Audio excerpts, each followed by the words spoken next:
BEd fourth semester में optional subject यानी जो हमें विकल्प देता है, चुनना जो विषय होता है, तो सर इस फोर्थ सेमेस्टर बीएड के फोर्थ सेमेस्टर में दो जो सब्जेक्ट होते हैं, दो विषय जो होते हैं वो एक अनिवार्य विषय होता है। यानी सर यह दो विषय आपको लेना ही लेना होगा। फिर दूसरे में क्या होता है, दूसरे में आपको किन्हीं दो विषयों को चुनना होता है, यानी चॉइस फिल करना होता है अपनी पसंद पे कि आपको कौन सा पसंद है। तो इस आधार पे हम ऑप्शनल सब्जेक्ट को चुनना होता है। सर ऑप्शनल सब्जेक्ट में कौन सा विषय सही होगा, कौन गलत होगा, कैसे हम ऑप्शनल सब्जेक्ट का चयन करेंगे, ठीक है, यह BEd fourth semester optional subject हम बताएंगे। सब्जेक्ट सिलेक्शन क्या आपको लेना है, पर किसी भी कोर्स में, चाहे वो बीए हो, एमए हो, चाहे आपका बीएससी एमएससी एमएड, ठीक, बीटेक हो, या किसी भी सिलेबस के अंतर्गत, चाहे आईएएस हो, आईएएस के मेंस एग्जाम में, ठीक, पीसीएस एग्जाम में, मेंस एग्जाम में क्या होता है, हमें विषय ऑप्शनल सब्जेक्ट चुनने का मौका मिलता है। उस समय हम और कंफ्यूज्ड हो जाते हैं कि हम किन विषयों को चुने और किन विषयों को न लें। यह हमें समझ नहीं आता है, क्योंकि यदि अनिवार्य होता है तो सर हाँ यह तो पढ़ना ही पढ़ना है, सभी को पढ़ना है, पर यदि लेने का बारी आ जाता है ना कि कौन सा विषय हमें चयन करना है, थोड़ा सा एक गंभीर समस्या हो जाता है कि हम क्या पता कभी कभी गलत विषयों का भी चयन कर लेते हैं। तो हमें यदि ऑप्शनल सब्जेक्ट चुनने हों तो हमें क्या क्या हमें किसके अनुसार हमें ऑप्शनल सब्जेक्ट का चयन करना चाहिए, चाहे किसी भी कोर्स के लिए हो। आगे मैं ये बताऊंगा। MCQ based questions which will be beneficial to crack CET, JEE, NEET entrance exams. KD Tutorials also conduct classes for block coding, certificate in coding, Java coding, Python, ICSE coaching, CBSE coaching. चाहे किसी भी course के लिए हो, आपको यह ध्यान रखना होगा पहले स्टेप में कि आपको सबसे ज़्यादा किस विषय पर पकड़ है, किस विषय को आप ज़्यादा जानते हैं, ठीक, यानी आपका किस विषय पर ज़्यादा अधिकार है, ठीक, अधिकार, ठीक, आपको अधिकार, ठीक, ज़्यादा जानते हैं, यानी ज़्यादा जानते हैं, ज़्यादा जानते हैं, ठीक, किस विषय को आपको ज़्यादा अधिकार है, ज़्यादा जानते हैं। दूसरी स्टेप आपको देना है कौन सा इन ऑप्शनल विषय में, यानी विषय चयन में कौन सा विषय सरल आपको लगता है। सरल, ध्यान रखिएगा, सरल, कठिन नहीं। वह विषय कठिन नहीं होना चाहिए, वह सरल हो, कठिन न हो। तीसरा बात, आपको यह विषय पसंद भी हो, क्या हो, यह विषय आपका पसंद भी होना चाहिए, ठीक, तो यह विषय आपका क्या हो, पसंद भी हो। कौन सा विषय आपको पसंद है, इंटरेस्टिंग है, किस विषय में आपको इंटरेस्टिंग है स्टडी के लिए, ठीक, तो किस विषय में आपका अधिकार है, सबसे इस विषय में आप सबसे ज़्यादा जानते हैं, कम पढ़ने पर भी हम इसमें ज़्यादा नंबर सर ला सकते हैं। दूसरा विषय जो आप चयन करें वो सर विषय सरल हो, थोड़ा सा हमारे लिए सरल हो, और वह कठिन न हो। फिर तीसरा, वह हमें पसंद भी हो। चौथा स्टेप जो होगा, जो इस विषय का आप चयन करेंगे वह सर उपयोगी भी हो। क्या हो, उपयोगी हो उस क्षेत्र के लिए, उस क्षेत्र के लिए क्या हो, उस क्षेत्र के लिए उपयोगी भी हो, तो उस क्षेत्र के लिए उपयोगी भी हो, ठीक, उपयोगी उस क्षेत्र के लिए हो। ध्यान रखा जाए किन किन आप स्टेपों को ध्यान रखकर विषय का चयन करेंगे किसी भी कोर्स में, यह कोर्स तो मैं बताऊंगा ही। तो सबसे पहले आप सबसे ज़्यादा किस विषय को जानते हैं, किसमें आप छोटे से लेकर बड़े क्लास तक जाते जाते ग्रेजुएशन पोस्ट ग्रेजुएशन तक में आपको किस विषय का एक पकड़ हुआ, किस विषय में आपका अधिकार है कि सर हम इस विषय में 4 बातें तो बोल ही सकते हैं बिना पढ़े हम कुछ एग्जामों में लिख भी सकते हैं और अच्छे नंबर पा सकते हैं। पहली बात कि किस विषय में आपका पकड़ है, किस विषय को आप ज़्यादा जानते हैं, और जिस विषय का आप चयन करें सर वह विषय सरल हो, कठिन न हो, आपके लिए ध्यान हो या पसंद हो, उपयोगी क्षेत्र के लिए हो। फिर पाँचवा स्टेप जो होगा ना, पाँचवा स्टेप आपको यह ध्यान रखना है कि पाँचवा स्टेप आप यह ध्यान रखिए कि यह विषय, ठीक, किसी के कहने पर मत लीजिए, किसी के कहने पर नहीं चयन करना है। अब किसी के कहने पर चयन न कर लीजिए। जैसे आप क्या करते हैं कि यार अपने दोस्तों से पूछ लेते हैं कि इन 4 विषय में कौन अच्छा है, किसे लें, तो कह देता है कि वो विषय ले लो, तो आप उसके कहने से ले लेते हैं, किसी का देख कर मत लीजिए। या मेरा दोस्त जो है रोहन, मोहन, सोहन, जो हैं वो विषय ले रहे हैं तो हम वही विषय ले लेते हैं। जैसे मान लीजिए वो विज्ञान ले रहा है तो आप उसका देखकर क्या कर लेते हैं, विज्ञान ले लेते हैं कि नहीं वो विज्ञान ले रहा है तो हम भी ले लेते हैं। हो सकता है आपका दोस्त विज्ञान में क्या हो, अच्छा हो, इसे अच्छा जानकारी हो, पर आपको अच्छा जानकारी नहीं है तो आप इसको देख कर ले लेते हैं, बहुत अच्छा नंबर आ जाता है तो आपका नंबर कम हो जाता है। तो किसी का देख कर नहीं लेना है, किसी के कहने के अनुसार भी नहीं लेना है। हालांकि मेरा विचार है कि ऑप्शनल सब्जेक्ट जब भी चुनने का मौका मिले तो अपने टीचर्स, क्लास टीचर से, अपने संबंधित टीचर से आप क्या कुछ इनसे सुझाव ले सकते हैं।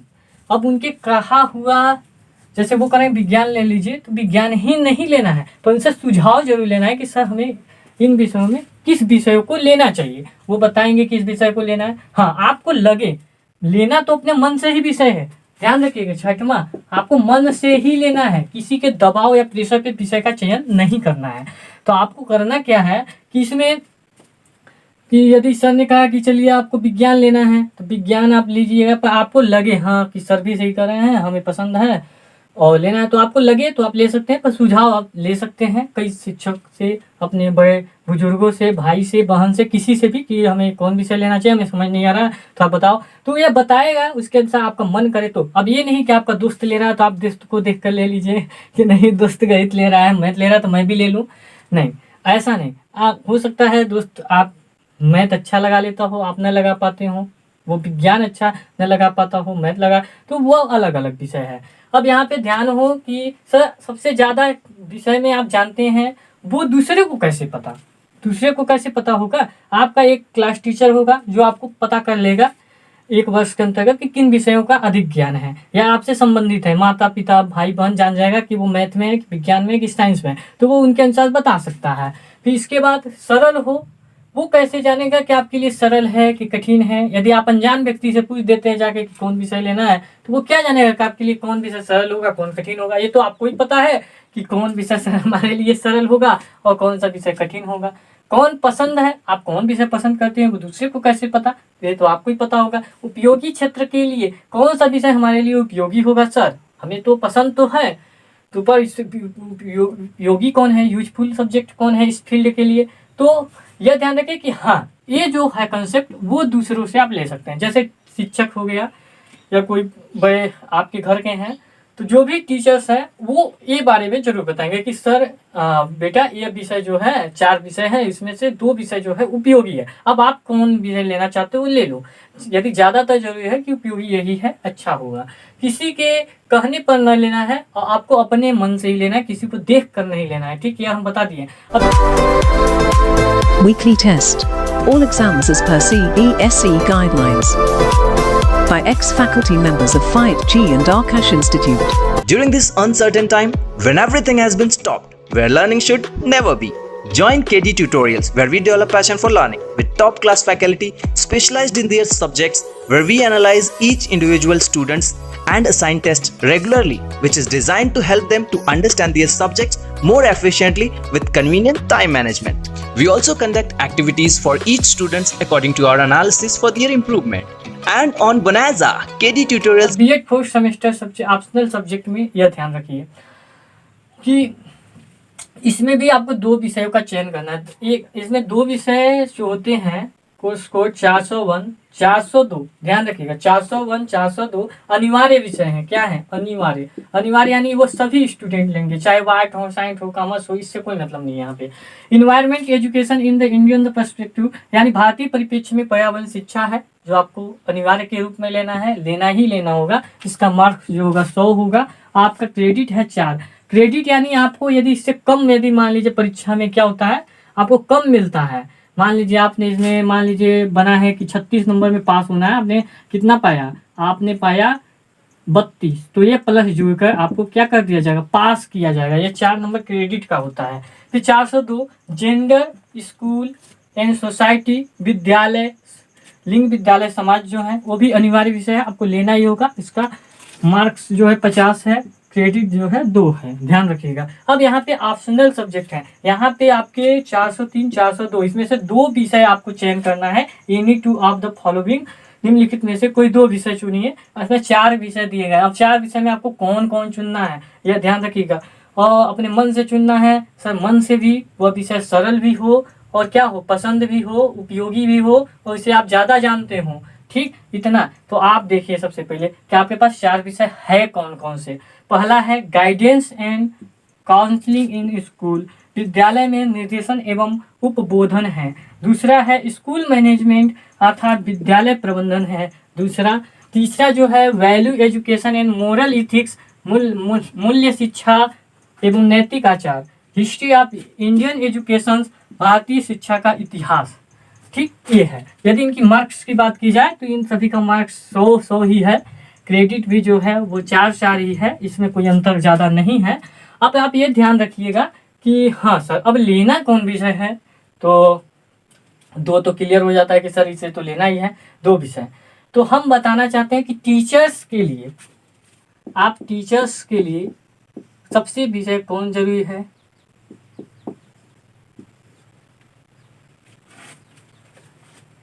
ठीक, टीचर्स के लिए, तो टीचर्स के लिए कौन सा विषय ज़्यादा है, 2 तो लेना ही है। विद्यालय में निर्देशन उपबोधन यानी guidance and counselling in school और स्कूल मैनेजमेंट विद्यालय। तो आपको पहला स्टेप है कि आपको इसमें ये देखना है कि सबसे विषय सबसे ज़्यादा हम कौन जानते हैं, पहले से पढ़े लिखे हो जो हों। तो सर विद्यालय प्रबंधन, विद्यालय निर्देशन, लगता है कि आप इससे अनभिज्ञ ही होंगे। मूल्य शिक्षा, नैतिक आचार से थोड़ा बहुत होंगे या नहीं भी होंगे। पर आपका भारतीय शिक्षा का इतिहास आपने फर्स्ट सेमेस्टर, सेकंड व थर्ड सेमेस्टर में समावेशन होता है, ऐसी बात नहीं है, तो ये परिचित है। तो इसमें आप ये देख लीजिए, तो ये आपके मन के ऊपर है कि आपका कौन विषय सरल है, कौन कठिन है, किसके बारे में जानते हैं, कौन उपयोगी है। मैं यह बता देता हूँ कौन विषय उपयोगी है। तो सबसे पहले टीचर के लिए ये जरूरी ही जरूरी है। यदि वो दूसरे विषय का लेता है तो इसके लिए फिर गलत हो सकता है। हाँ, ये नंबर अच्छा पा सकता है, ऑप्शनल है, कुछ भी ले सकते हैं आपका। तो सबसे पहले आप क्या ले सकते हैं, ए नंबर आपके लिए बहुत इंपॉर्टेंट है और ये होना ही होना चाहिए। इसका guidance and counselling in school, विद्यालय में निर्देशन तथा उपबंधन, यानी हम कहें तो गाइडेंस एंड काउंसलिंग।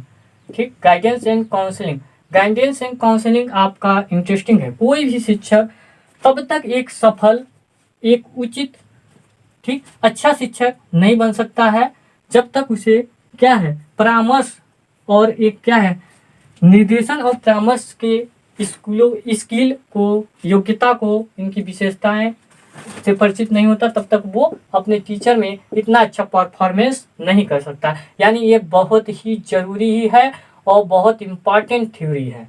दूसरा विद्यालय मैनेजमेंट, विद्यालय प्रबंधन भी उपयोगी विषय ही है। क्या कर सकते हैं, विद्यालय विषय, तो स्कूल मैनेजमेंट, स्कूल मैनेजमेंट जो है बहुत इंपॉर्टेंट है। आप शिक्षक हैं, प्राइमरी स्कूल में जाएंगे, प्राइवेट स्कूल में जाएंगे, बच्चों, छात्र, टीचर्स, अन्य सहयोगी, प्रिंसिपल से किस प्रकार बातचीत करना है, क्या प्लानिंग होंगी, किस प्रकार टीचिंग होगी, वो स्कूल मैनेजमेंट के तहत आपको आना ही आना चाहिए। यह इम्पॉर्टेंट है शिक्षक के लिए। यदि वह यह विषय चयन नहीं करता है तो इसके लिए अच्छा परफॉर्मेंस नहीं कर सकता है। तीसरा बात कि कौन सा और ज़्यादा जरूरी है, तो ज़्यादा जरूरी आपका भारतीय शिक्षा का इतिहास है। यानी हम कह सकते हैं कि इसमें सर डी, जो डी नंबर है ना, वो D number history of Indian education आपका है। यानी हिस्ट्री है आपका। हिस्ट्री क्यों, क्या जरूरत है सर, जरूरत इसमें ये है कि आप टीचर्स के बाद निकलते हैं तो आपको टेट और सी टेट, ये जो एग्जाम निकाले जाते हैं ना, ज़्यादातर क्वेश्चन भारतीय शिक्षा एजुकेशन से ही पूछे जाते हैं। यदि आपने इस विषय को इसमें लिया तो यहाँ अच्छे नंबर का मार्क्स उठा सकते हैं। मान लीजिए सपोर्टेड में आपने इस विषय का चयन नहीं किया तो इससे कोई ज़्यादातर नुकसान होने वाला नहीं है। आप इसके लिए अलग से भी तैयारी कर सकते हैं। और यह जो होता है फर्स्ट सेकंड थर्ड सेमेस्टर में हमें हिस्ट्री ऑफ एजुकेशन से क्या होता है, उनके पार्टों से अवगत होने का मौका मिलता है। तो यदि हम थर्ड फोर्थ में न ले तो फर्स्ट सेकंड थर्ड में हम क्या कर सकते हैं, उसके आधार पर इस एग्जाम को निकाल सकते हैं। इसलिए हिस्ट्री ऑफ एजुकेशन लेना चाहते हैं तो ठीक है, नहीं लेना चाहते तो भी कोई नहीं। अब आपके पास 3 विषय बच्चा, value education and the moral ethics. Sir ये विषय तो बहुत सरल है, ये जो विषय है ना बहुत सरल है, पर इतना यूजफुल नहीं है।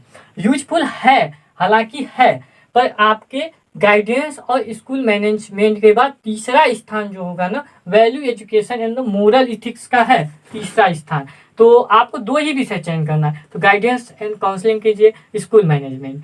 आपका एक गाइडेंस काउंसलिंग 2 फायदे करते हैं लेने के। 2 फायदे क्या, एक शिक्षक के लिए तो आप होंगे ही, दूसरा एक आपका क्या होता है, ये आपको 2 जॉब देगा। आपको क्या देगा, 2 जॉब मिलेगा। एक आपको टीचर बनने का तो मौका मिलेगा ही, दूसरा आपका क्या होगा, गाइडेंस एंड काउंसलिंग में आप काउंसलर बन सकते हैं। दूसरा जॉब इसमें क्या फिक्स हो जा रहा है, काउंसलर। यदि आप एक विषय को नहीं चुनते हैं तो केवल शिक्षक के लिए ही अवेलेबल हो पाएंगे, पर आप यदि गाइडेंस काउंसलिंग लेते हैं तो शिक्षक तो बन ही जाते हैं, पर शिक्षक नहीं भी बनते हैं तो आपको प्राइवेट कंपनी, गवर्नमेंट कंपनी, ठीक, किसी प्रकार इंडस्ट्रियल एरिया आपको क्या कर सकता है, गाइडेंस एंड काउंसलर का एक पद दे सकता है, काउंसलर का पद, यानी काउंसलर का पद आपको मिल सकता है। यानी गाइडेंस एंड काउंसलिंग लेने का 2 फायदा, एक आप तो टीचर बनेंगे, एक काउंसलर बनेंगे। क्या बनेंगे, काउंसलर।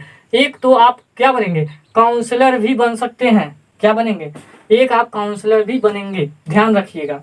तो इसके 2 फायदे हैं गाइडेंस एंड काउंसलिंग के। मैंने बताया कि एक आप टीचर बनेंगे, एक काउंसलर का पद मिलेगा इंडस्ट्रियल एरिया में और प्राइवेट कंपनी में आपको काउंसलिंग का कार्य दिया जाएगा। स्कूल मैनेजमेंट आपको विद्यालय के लिए सहयोग देगा, वैल्यू एंड शिक्षा एवं नैतिक आचार भी ले सकते हैं। तो मैंने मेन फोकस किया कि आप यदि ऑप्शनल सब्जेक्ट का चुनाव करें तो किन किन बातों का ध्यान देना है, यह बहुत इंपॉर्टेंट है।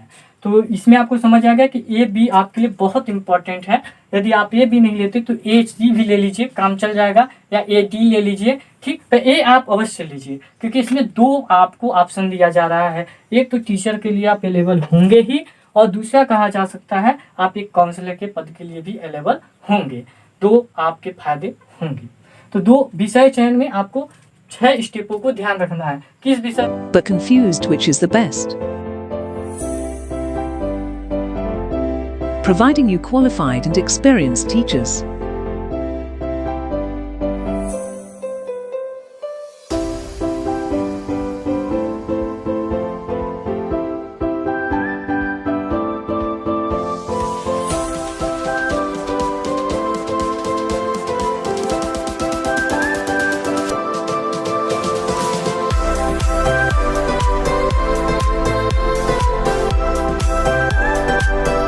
Personal attention to every student. विषय को आप ज़्यादा जानते हैं सर, कौन विषय आपके लिए सरल होगा, कौन कठिन नहीं है, पसंद कौन है, उपयोगी क्षेत्र के लिए कौन है, किसी के कहने पर नहीं लेना है, मन से लेना। मेरा कार्य था इस वीडियो में कौन सा विषय आपके लिए उपयोगी है सबसे ज़्यादा, तो उपयोगी के आधार पे आपको चयन करना है।